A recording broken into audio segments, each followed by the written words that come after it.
po ang dapat nahihilingin mo every now and then. Naglalakad ka, sabihin mo, Spirit of the living God, fall afresh on me. Nasa bahay ka, sabihin mo, Spirit of the living God, ay Espiritu ng buhay na Diyos, puspusin mo ako. May problema ka, Espiritu ng buhay na Diyos, puspusin mo ako.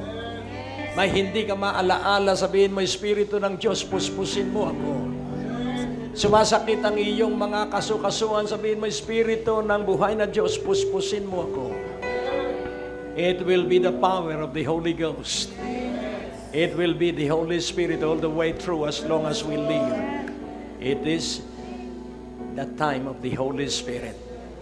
The theme of these last 7 nights is joy in the Holy Ghost. Joy in the Holy Ghost. Ibig sabihin, ikaw ay galak na galak sa banal na Espiritu. Na kapag ikaw ay kanyang kinonbikta ng kasalanan, ikay tuwan-tuwa sapagkat natuklasan mong ikaw ay may kasalanan. Ikaw ay tuwan-tuwa sapagkat natuklasan mo na sa ganang sarili mo wala kang kakayahan. Hallelujah. That is joy in the Holy Ghost. And it creates humility. Because you will be dependent, entirely dependent on the Holy Ghost. Hallelujah. Ang Diyos po ay napakabuti. Ngayong ikalawang gabi ng huling 7 gabi, may nangyayari na pong kaiba sa inyo. May nagaganap na pong kakaiba sa inyo. At laging tandaan mo, hindi mo pa ito maunawaan hanggang sa ika-7 gabi. Kahit hindi mo pa naunawaan, basta maniwala ka sa sinasabi ko, sapagkat ako'y lingkod ng Diyos, may nagaganap na malaking pagpapala sa inyo ngayong gabi. Amen? Hope is hope because it is not yet present. Ang pag-asa ay pag-asa sapagkat ito'y wala pa sa iyo. Amen po ba? Ang pag-asa ay pag-asa sapagkat hindi mo ito nakikita o nahahawakan. Pero pinaniniwalaan mo na may nangyayari na sa inyo ngayong ikalawang gabi. Hallelujah! Hallelujah! At yung ginagawa ng Diyos sa iyo ay hindi yung nasa isipan mo. Ang ginagawa ng Diyos ay yung nasa kanyang isipan. Kadalasan, nagbabasa tayo ng Biblia at inuunawa natin ang Biblia sa ating sariling katalinuhan. Basahin mo ang Biblia at tuklasin mo kung ano ang isipan ng Diyos at hindi ang iyong isipan tungkol sa isipan ng Diyos. Read the Bible differently this time, that you desire to discover the idea, the thoughts, and the viewpoint of God. Dahil laging tandaan mo, may nangyayari ng himala sa iyo ngayong gabi. Sa iyong bahay, may nangyayari ng himala. Amen. Oh, Jesus. Oh, Jesus. Jesus. Jesus.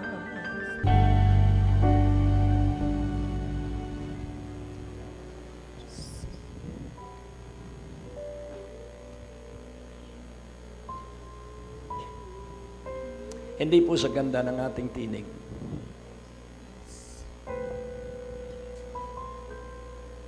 Pag minsan hadlang yung ating katangian. Kailangan makarating ka doon sa punto ng iyong buhay na wala kang maaasahan sa iyo. Kahit na mayaman ka pa, kahit na marami kang achievement award, hindi ka titingin doon. Sapagkat ito'y magiging sagwil sa pagsisiwalat ng Diyos sa 7 gabing ito. If you are peaceful because you have money, then I assure you this, that you will not be receiving the fullness of what God intend dito po sa 7 gabing ito. Alisin mo ang iyong pagmamalaki tungkol sa nasa iyo na. Dahil merong gagawin ng Diyos na wala pa sa'yo. May ibibigay ang Diyos na malaking bagay na higit kaysa lahat ng nasa iyo na.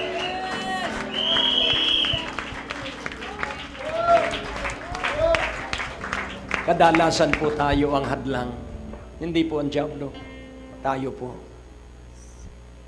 Kaya ngayong gabi, huwag mo nang hadlangan yung gagawing pambihira ng Diyos sa iyong buhay.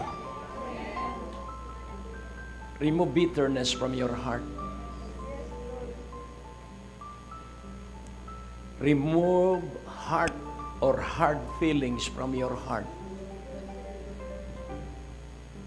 Do not explain if you are misunderstood. Huwag ka nang magpaliwanag kapag may mga taong hindi ka maunawaan. Just let it go. Dahil hindi ka rin nila mauunawaan. Alam mo, pag nasanay ka po sa pagsunod sa Diyos, hindi ka aalis ng iyong higaan na hindi mo inaayos yung iyong kama. Because God is a God of order. Hindi ka aalis ng inyong kusina na hindi mo lilinisan yung iyong kusina. Because God is a God of order. Kaya kung puspos ka ng Espiritu, malinis ka sa lahat ng bagay. Malinis ang ating puso, malinis ang ating isipan. Malinis ang ating kasuotan sapagkat ang kasuotan natin ay ang kabanalan ng Panginoong Jesus. Oh, hallelujah. Glory. Hindi po tayo magsisimula sa mensahe hanggat hindi ninyo nadarama ang presensya ng Banal na Espiritu. Ang ating pinag-uusapan ay presensya ng Banal na Espiritu. Presensya ng Banal na Espiritu. Do you know what the presence of the Holy Spirit meant? Alam niyo po ba ang ibig sabihin ng presensya ng Banal na Espiritu ay nasa iyo?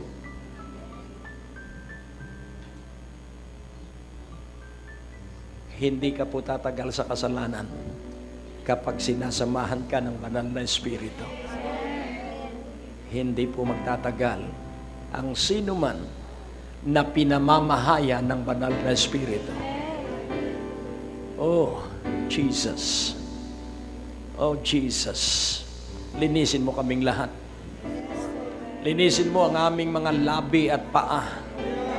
Sapagkat ito ang matuli na pumupunta sa kasalanan at ang mga labi ay madaling magkasala, Panginoon. Kaya ngayong gabi, hayaan mong ang apoy na galing langit ay lusawin ang lahat ng kasalanan sa aming katawan. Oh, Jesus. Pumikit ka.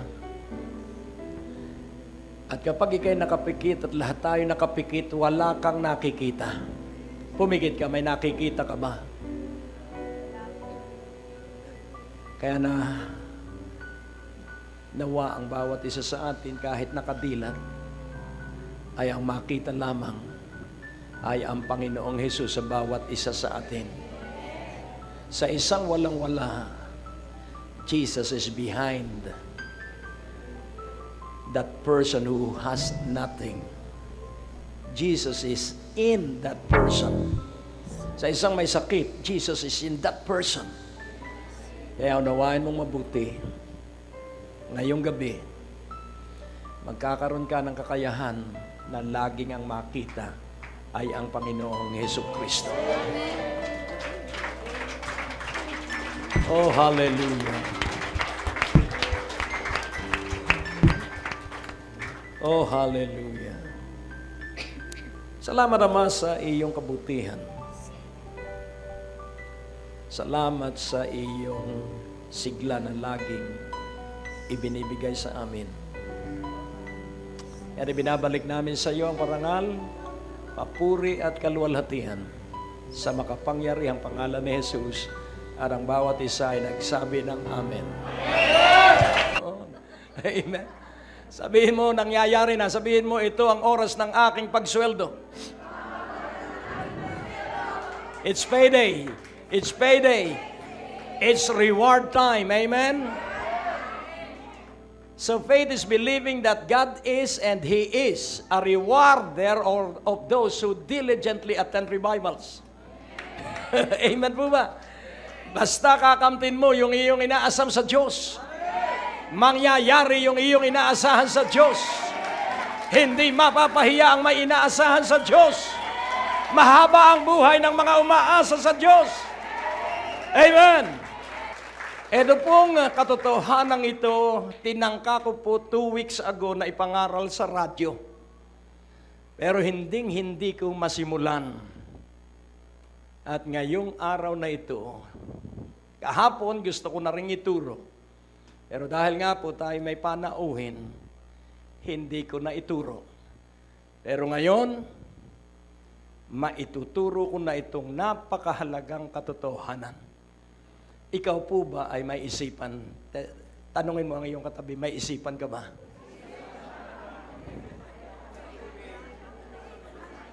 So, itanong mo, may utak ka ba? So, hindi natin kita, pero naniniwala tayong may utak tayo. Amen? So, yung mga bagay na hindi nakikita ay mas malawak kaysa mga nakikita.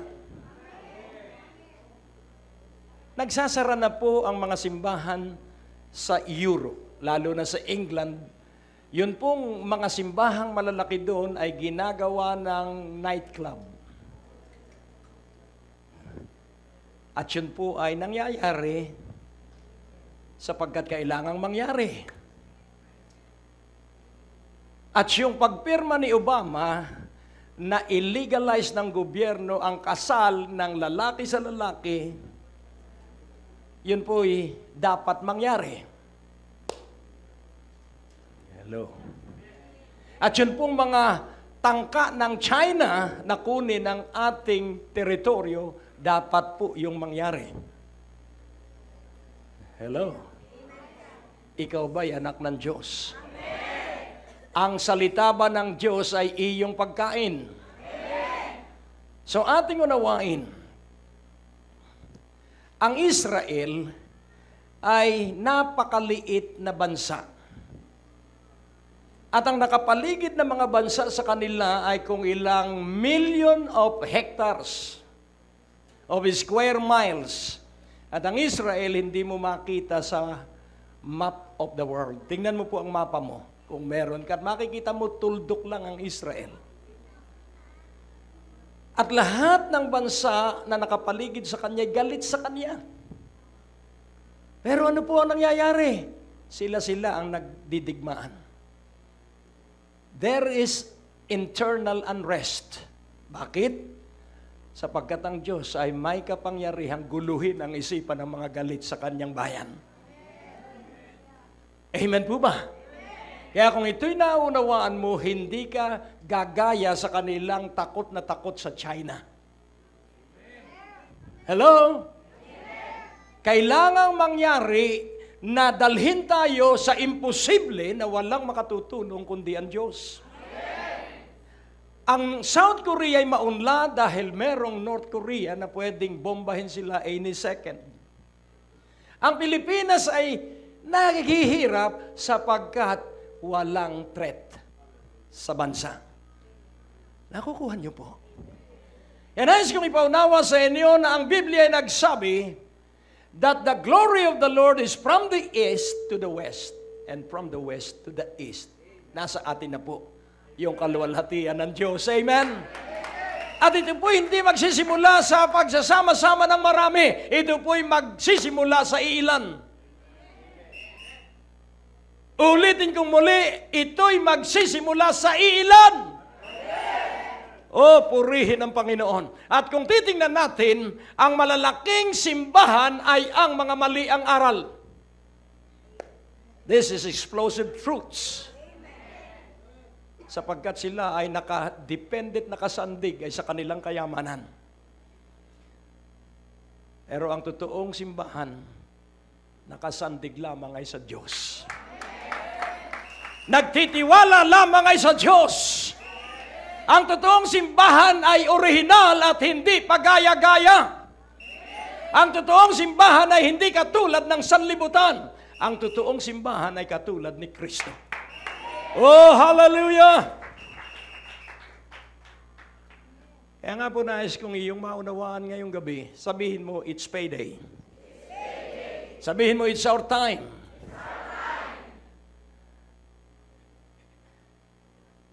Paniniwalaan mo rin yan later.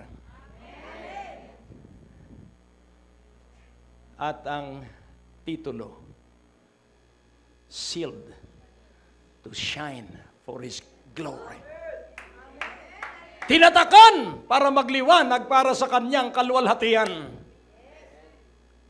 It is not our intellect. Do not be misled. Hindi po ang katalinuhan natin. Ito po'y selyo ng banal na Espiritu kung ibig mong iangat ka ng Diyos. Huwag mong kalilimutan na ang simbahan po'y nagsimula sa kapangyarihan ng banal na Espiritu. You started in the Spirit. Sabi ni Pablo sa mga taga-Galatian, you started in the Spirit. Who has bewitched you, Galatians? You started in the Spirit and now you are working in the flesh. Who bewitched you? Sino ang luminlang sa inyo? Nagpasimula kayong tama, mga taga-Galacia, at ngayon, inyong katalinuhan na ang inyong pinakikilos. Kung hindi ka po magiging matalino, ang marami pong pagtuturo ay may halo ng New Age teaching. May halo ng mind control. Pero laging tandaan mo po, it is always Spirit, the Holy Spirit control. Because as many as are led by the Spirit, they are children of God.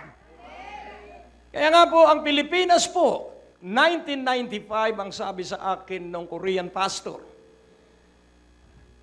Pastor, when the glory of the Lord is in your country and it will soon come to you, will you please remember us on that day? Laging tandaan po natin, from Jerusalem to Macedonia. Then God said to Paul, go back to Europe. So from Macedonia to Europe, and then to America, then to South America, then to Korea, then to the Philippines. So this is our time, amen. At para mangyari ito, kailangan ang Pilipinas ay kawawa, kailangan ang Pilipinas ay baon sa utang, kailangan ang Pilipinas ay naghihirap para ang Diyos ay tawagan ng mga Pilipino at ang lahat ng tatawag sa Diyos ay magsisimula ngayon. Amen po ba? Kaya hindi ako nasisindak doon sa nangyayari. Ang Amerika, kung ilang ulit ng pakiusapan na alisin ang kanilang mga US bases, isang pinatubo lang nawala yung dalawang malaking US bases. Dahil ayaw ng Diyos na meron tayong aasahang tao. Amen po ba? Ang sabi ng Diyos sa Israel, huwag kayong tatakbo sa Ehipto sapagkat hindi Espiritu ng Diyos ang kanilang mga kabayo. Hindi ang mga Ehipsyo ang makapangyarihan. Akong inyong Diyos. Hallelujah. Kaya nais kong maunawaan ninyong mabuti. The first message last night is that God decided to love you forever. Huwag kang aalis sa pag-ibig ng Diyos. Amen? At yung pag-ibig niya ay walang iginagalang na kung sino. The love of God is no respecter of person. Huwag mong tingnan ang iyong sarili. Maaaring ikay mababa ang napag-aralan. It is no matter. It has no bearing in the sight of God. Ang mahalaga, ikay umaasa sa Diyos. Sabihin mo sa iyong katabi, magsanay ka nang umasa sa Diyos mula ngayong gabi. Magsanay ka nang sumangguni sa Diyos ngayong gabi. Magsanay ka nang humingi ng payo sa Diyos ngayong gabi. Magsanay ka na because the righteous always ask for counsel from the Lord. The righteous always acknowledge God. The righteous always ask the blessing of the Lord. At ikay iangat ng Diyos sa gitna ng tagutom. Amen. At ikay iangat ng Diyos sa gitna ng lindol. At ikay iangat ng Diyos sa gitna ng tagutom. Tingnan mo ang iyong katabi. Hindi ka pagutom. Amen. Dahil may laman pa ang iyong mukha. Hindi pa lumalabas ang kalansay ng iyong mga buto. Ibig sabihin, ikaw ay pinagpala pa rin ng Diyos. Oh, glory! Sealed to shine for His glory. Ngayon natin pong unawain. Alam mo ba ang kalooban ng Diyos? Tingnan mo ang iyong katabi at sikuhin mo. Alam mo ba ang kalooban ng Diyos?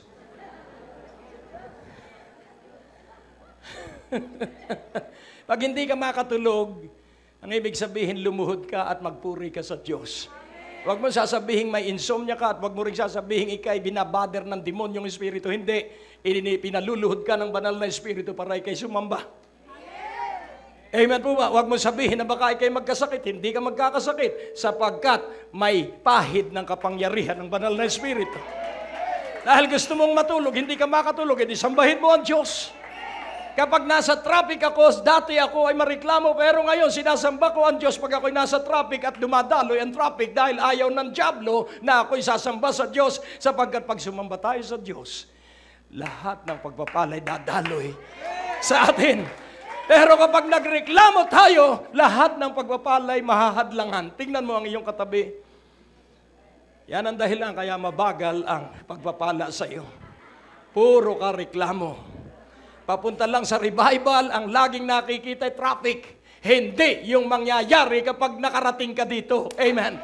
Ang laging nakikita ay walang pamasahe. Hindi yung kapangyarihan kanyang tatanggapin kapag nakadalo. Amen po ba? Kaya huwag mong tingnan kung ano man yung humahadlang sa iyo, magpatuloy ka at sabihin mo, kahit ano pa yan, ako'y tuloy-tuloy sa pagdalo sa revival at tatapusin ko ito hanggang ikapitong gabi. Yan laging sinasabi ko sa inyo, kaya ako'y pinagpapala ng Diyos. Laging tinatapos ko ang sinimulan ko, tinutularan ko ang Diyos. Siyang nagsimula, tatapusin niya ang kanyang pinasimulan. Pero kayo, nagsisimula at bukas wala ng pamasahe, ayaw na. Hello? That is wavering faith. Hindi ho kayo mapagpapala ng todo-todo pag kayo ay dumadalo ng gawain ng Diyos por gusto. Alam niyo yung por gusto? Pag gusto mo lang. hindi ho pwede yan.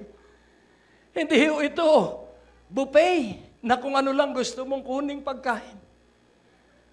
Ito po, kapag kinuha mo ang pag-ibig ng Diyos, tuloy-tuloy po, magiging kang malakas, malusog,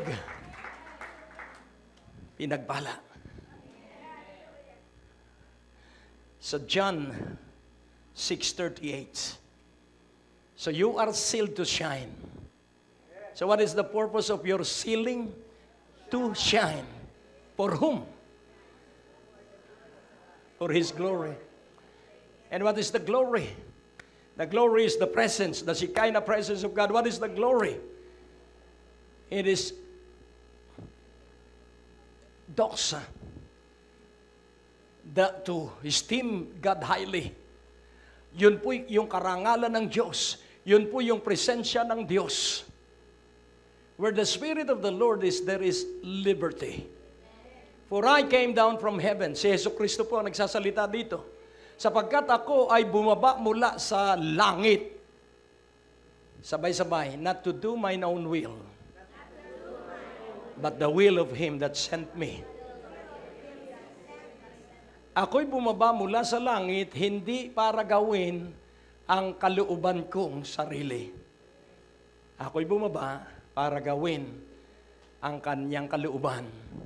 Siyang nagsugo sa akin. Kaya kailangan mabuhay tayo hindi sa kalooban natin, kailangan sa kalooban ng Ama. Sa Matthew 16. Matthew 6:10. Thy kingdom come, thy will be done in earth as it is in heaven. So naroon dapat mangyari dito sa lupa?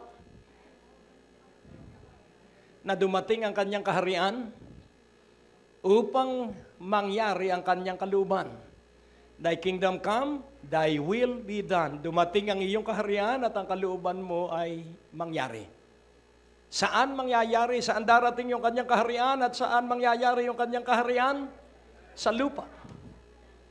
At ano ang uri ng kanyang kaharian at ano ang uri ng kanyang nung kanyang pagdating o nung kanyang paggawa, katulad nung ginagawa niya sa langit. Tatanungin ko kayo, sa langit ba may mahirap? Sa langit ba mayroong may sakit? So kung naniniwala kang sa langit ay walang sakit at sa langit ay walang kakapusan at sa langit ay walang mahirap, dito sa lupa ay may langit at ang langit ay ang iyong pananampalataya, ang langit ay ang iyong pagtitiwala kay Hesus Kristo. At sino ang mga walang kakapusan? Yung hindi mo maririnig kahit kapos na siya'y kapos. Yung hindi mo maririnig na nangungutang kahit kailangan niya ang pera. Kung ikaw lamang ay mag-aalab sa Diyos, hindi ikaw ang mangungutang, lalapit ang tao para ikaw ay pagpalain. Amen po ba? Kaya bigo sa akin ang mga bangko, inaalok ako, baka, sir, gusto mong gumamit ng aming pera for emergency. Sabi ko, wala akong emergencies. Gulat siya. Dahil ako'y pasto. Ako'y anak ng Diyos. Para po sa mga kagastusan ng iyong pamilya, walang kagastusan ng aking pamilya. Sapagkat hindi kami gumagastos nang wala pa sa amin. Tingnan mo ang iyong katabi, yan kaya kakapos. Yan ang dahilan kaya ikaw ay nakabaon sa utang. Tapos na naman po ang ating palatuntunan at nais po naming makarinig mula sa inyo. Maaari po kayo sumulat sa PO Box 4135 Manila o mag-text sa mga numero na nakikita nyo sa ating screen o tumawag sa mga telepono na inyo pong nakikita din sa ating mga screen at handa po kaming makarinig mula sa inyo ng patotoo ng pagpapala at biyaya at tagumpay. At kung kayo po ay napagpala sa palatuntunan ito, maaari nyo pong ipadala ang inyong mga kaloob sa iba't ibang sangay ng Bangko de Oro sa buong Pilipinas at maihatid ang mabuting balita sa lahat ng panig ng bansang Pilipinas. At kung kayo po ay wala pang dinadaluhang panlingguhang gawain, inaanyayahan po namin kayo sa 2nd floor, Medicare Building, Ortigas Avenue, Green Hills, San Juan, alas 9:30 ng umaga at alas 4:30 ng hapon. Lahat po ay welcome sa gawain ito. At tuwing araw ng Biyernes, meron po tayong Night of Revival sa ganap na alas 6 ng gabi. Dito rin po sa Green Hills, San Juan. Magsama-sama tayo sa palatuntunan ito sa ganito rin pong oras at patuloy ninyong maranasan ang biyaya at kasapatan ng ating Panginoon, and it's always a great day to live.